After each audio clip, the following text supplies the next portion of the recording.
बच्चों नमस्कार।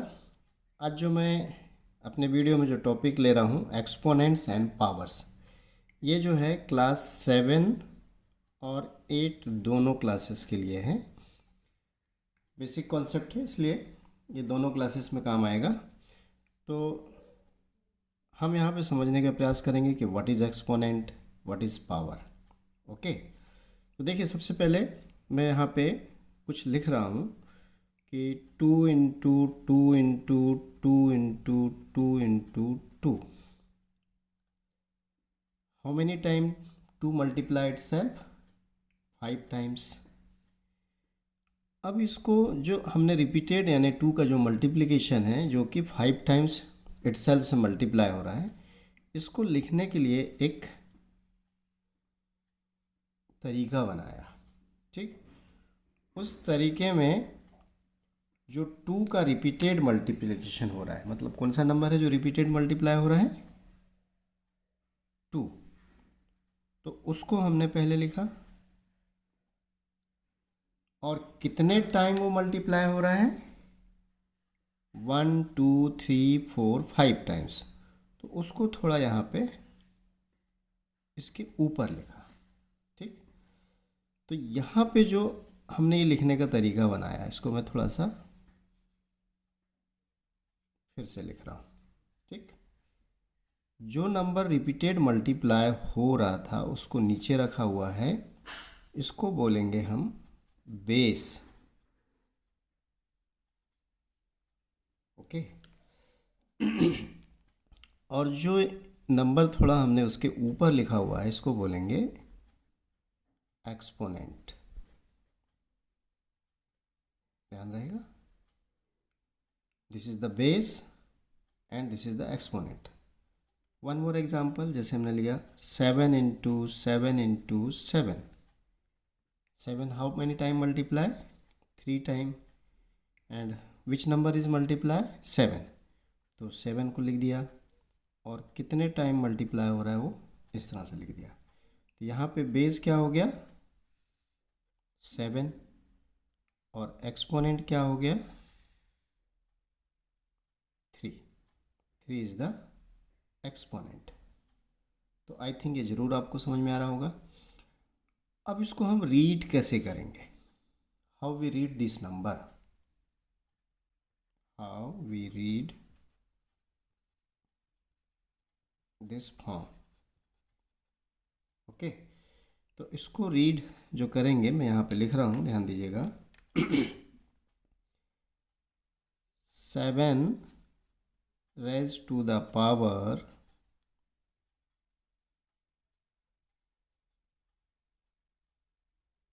3। जैसे फॉर एग्जांपल इसको लिखना है हमको या रीड करना है,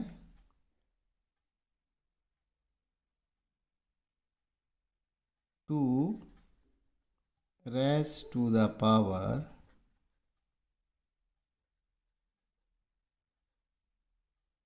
5। 2 raised to the power 5। और ये जो पूरा हमारे पास ये जो है 2 raised to the power 5 और 7 raised to the power 3, these are the known as exponential form। क्या बोलेंगे इसको, एक्सपोनेंशियल फॉर्म।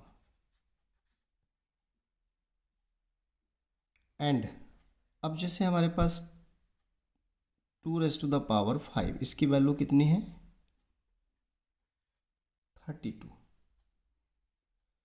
तो 2 रेज टू द पावर 5 यानी 2 पे हम पावर 5 ले रहे हैं और वो आ रहा है 32। तो this is the power of 2 in which condition, जब इसमें हम एक्सपोनेंट 5 लेते हैं, when the exponent is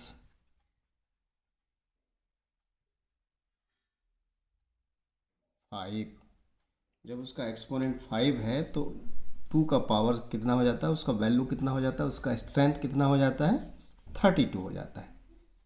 तो आई थिंक आपको ज़रूर ये समझ में आया होगा कि किसको हम एक्सपोनेंट बोलेंगे, किसको बेस बोलते हैं, इसको हम कैसे रीड करेंगे, तो ये आप ध्यान रखिएगा।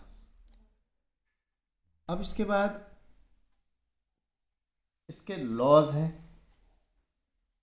तो हम उस लॉज को समझने का प्रयास करते हैं।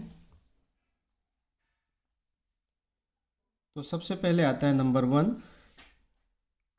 Multiplying powers with the same base. Multiplying powers with the same base. Okay, जैसे for example 2 raise to the power 3 into 2 raise to the power 2। अब देखिए 2 raise to the power 3 means 2 multiply itself 3 times into, इसका meaning 2 multiply itself 2 time. अब देखिए 2 यहाँ पे finally कितने times multiply हो गया, 5 टाइम्स, मतलब ये 2 रेज टू द पावर कितना हो गया, 5। तो अब इसको जो है हम इस तरह से लेके आएंगे कि 2 और जो ये एक्सपोनेंट है, यदि इनको आप ऐड करते हैं तो आपको क्या मिलेगा, 5 मिलेगा।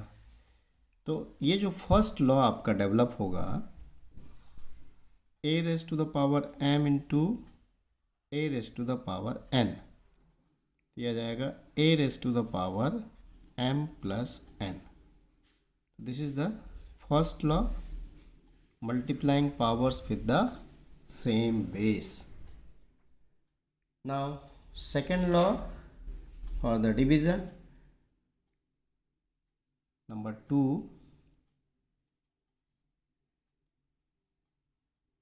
dividing powers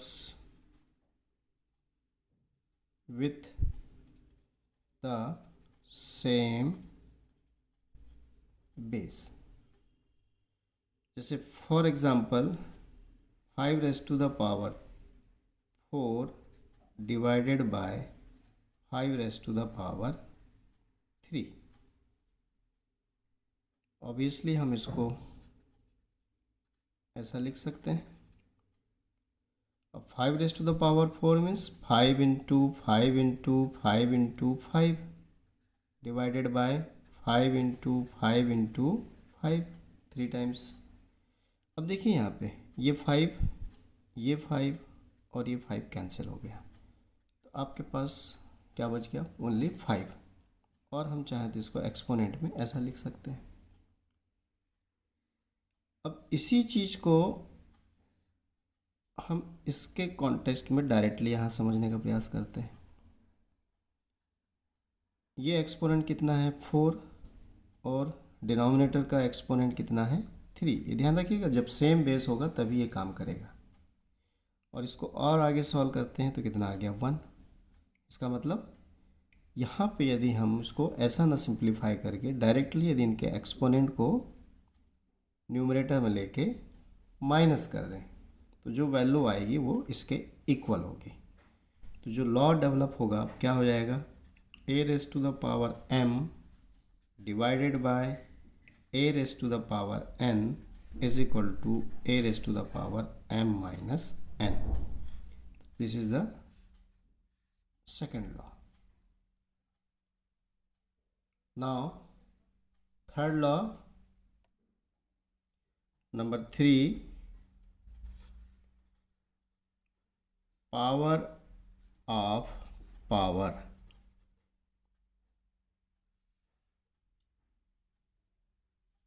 okay, for example हमने लिया 3 raise to the power 2 whole raise to the power 3। थोड़ी देर के लिए मतलब हम इस वैल्यू को a ले लें, तो ये आ जाएगा आपके पास a raise to the power 3। इसको हमने a सपोज कर लिया है। अब हम इसको क्या लिख सकते हैं, a इंटू ए। अब a की वैल्यू रिवर्स पुट करेंगे तो 3 raise to the power 2 into 3 raise to the power 2 into 3 raise to the power 2। अब 3 रेस टू द पावर, अब 2 है आपके पास, means 3 into 3, again 3 raise to the power 2, तो 3 into 3, again 3 into 3. Now we see how many times 3 multiply itself? 6 times. So this is the 3 raised to the power 6, means 3 raised to the power 2 whole raised to the power 3। क्या हो गया आपके पास ये? इसका मतलब क्या हुआ कि यहाँ पे जो एक्सपोनेंट हैं यदि उसको मल्टीप्लाई कर दें तो आपको 3 रेस टू द पावर 6 मिल जाएगा। ओके, तो कहने का मतलब ये है कि जब हम पावर ऑफ पावर लेते हैं तो दोनों जो एक्सपोनेंट हैं आपके पास वो मल्टीप्लाई हो जाते हैं। तो जो लॉ डेवलप होगा आपका उसको हम इस फॉर्म में ले लें, a raise to the power m whole raise to the power n is equal to a raise to the power m into n। तो this is the third law. Now next fourth law, number 3, multiplying powers with the same exponent। multiplying powers with the same exponents। अब इसको भी example से समझने का प्रयास करते हैं। 3 raise to the power 2 into 2 raise to the power 2। यहाँ पे एक्सपोनेंट दोनों सेम है। अब इसको 3 इंटू 3 लिख सकते हैं आप एंड 2 इंटू 2। क्या हम ऐसा ग्रुपिंग कर सकते हैं? 3 इंटू 2 इंटू 3 इंटू 2, तो 3 2 जा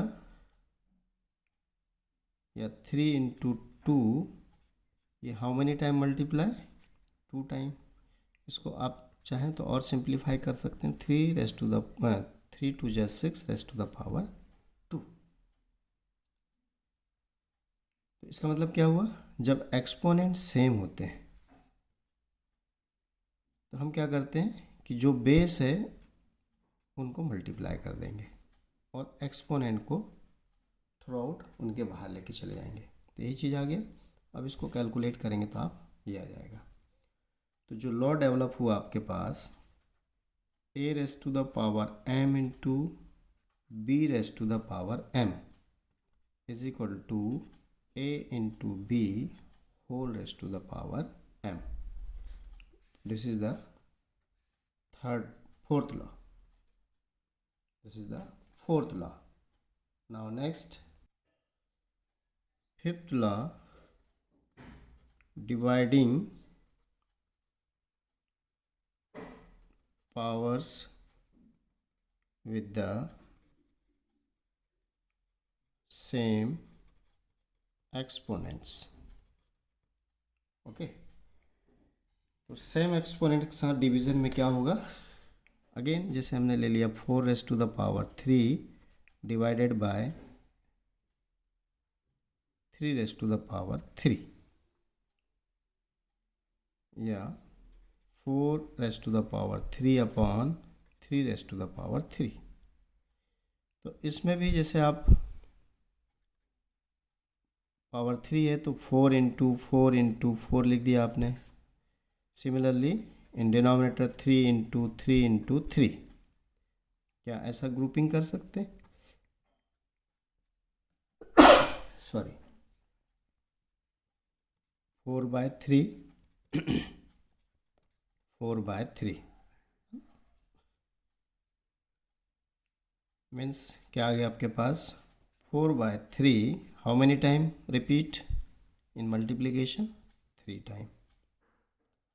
तो सेम थिंग इसमें आप फॉलो अप कर सकते हैं कि मतलब ये जो 4/3 है आपके पास, इसका दोनों में सेम एक्सपोनेंट था, तो उसको थ्रू आउट बाहर लेके आप ब्रैकेट में लेके एक्सपोनेंट को ऐसा लिख सकते हैं। तो इसका जो लॉ होगा a⁻m divided by b⁻m is equal to a/b⁻m। This is the fifth law. Now next number 6,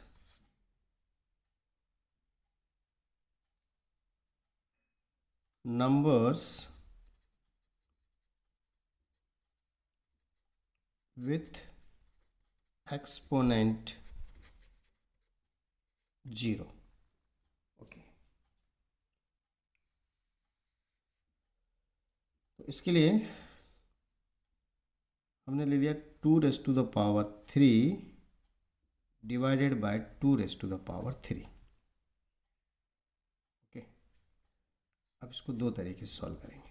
first way हमने लिया 2 × 2 × 2 अपॉन 2 × 2 × 2।